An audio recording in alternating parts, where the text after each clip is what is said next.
These are 5 tips for young professionals.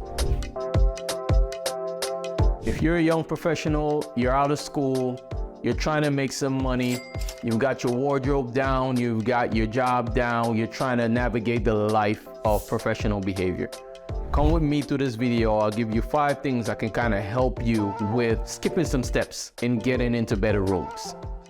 Number 1, speak less in rooms of success. If you are fortunate enough to be in a room with people you admire, successful people that have different stories, you should ask questions and then shut up. Too often times we see people making too much noises with their mouth and it says nothing. You like this guy, you like his story, shut up and let him tell it. Too many professionals, they're trying to prove that they're killing it. If you're involved in those conversations, you should be listening 90% of the time. You should be a student at this point. You should be asking follow-up questions based on what that person says. If you're in a room with 10 millionaires and you want to be the next one, why would you be telling them your story about ABC, XYZ as if you're pitching for investment? If it's one of those things where it's a conference and you're meeting them by accident, you don't need to put your whole life story out there. Wait, there will be a time in the conversation when they ask you, hey, what do you do? Right? But they know they know a lot of people want to speak to them. So just speak genuinely. Ask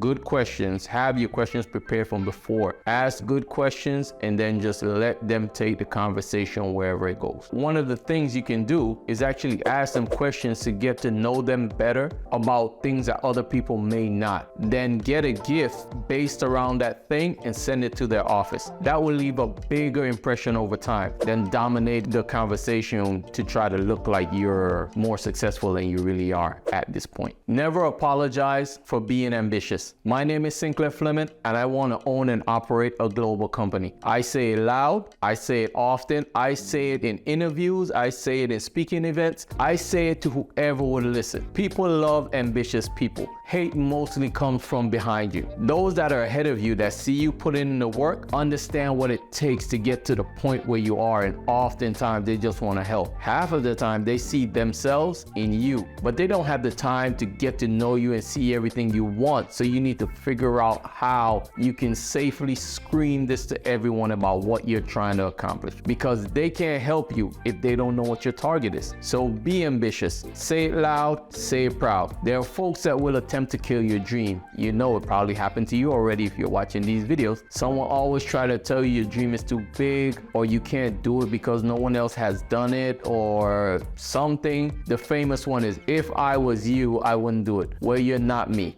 Don't joke with my future. I'm just laying my future down one brick at a time, and I'm telling anyone who will listen. Number 3, watch out for triggering personalities. As a young professional, you probably lack the emotional reservation that's developed over time. Until you get there, you need to analyze the people in your circle to figure out what's really bothering you about that person. Something is happening that every time this person makes noise with their mouth, you're annoyed. So you got to figure out what that is so it doesn't get you in a situation later. For example, you realize you're always annoyed when Jesse is speaking about something and they try to analyze you, and then you realize it comes to you like, hey, Jesse is one of these people that knows it all. His personality loves to tell you what you're doing wrong, how to do it right, and who else is doing it wrong. At this time, Jesse hasn't done anything in his life. Or James, that's consistently bad talking every friend around their back. It's either to get the girl or to make people think that he's superior. As we say in the Caribbean, a friend always has a better friend. So you're soon to be the topic of James' discussion when you're not around. When you realize what it is,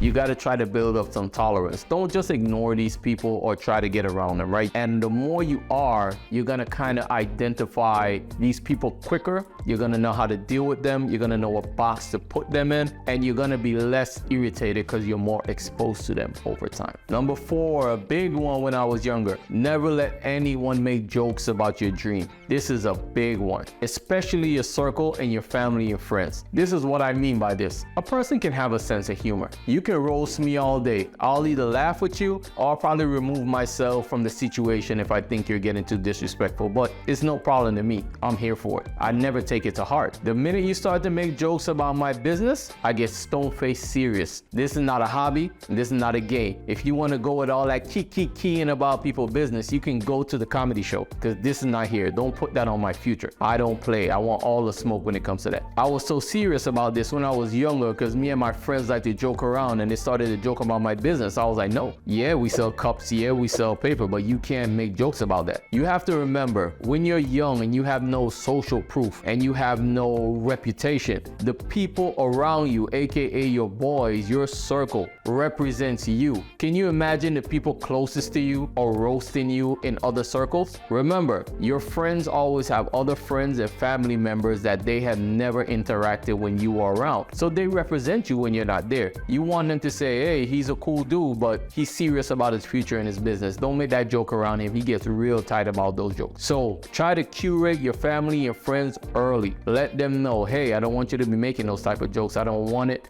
Put an end to it as soon as you hear it, and just concentrate on your business and move forward. This number 5 is more for the young men, because young women, I realize, are kind of good at this. Try to keep up with current events that you're interested in. As a young professional, no one is expecting you to give the keynote speech at the governor's office, right? But you have to understand that it's refreshing when you meet some young persons or young people in an elevator, at a function, or in passing. They can actually have coherent thought about a subject. And even if it's not the subject that they want, they can articulate that, hey, this isn't really an area of interest of mine, but they can do it with eye contact and clear speech. Most men under 25 just look at their shoes and mumble some words like this. They just look at their shoes and mumble 1 to 3 words, and they're followed by, I don't know. Just having eye contact puts you in the top 5% of men today. Now that I've said that, you're gonna realize how many young men walk around looking down, and you speak to them and they in the phone or whatever it is. You have to know when you're in certain social situations, you need eye contact, you need to be paying attention to detail, you need to understand coherent thought about things. All right, if you stuck to the end, give the video a like.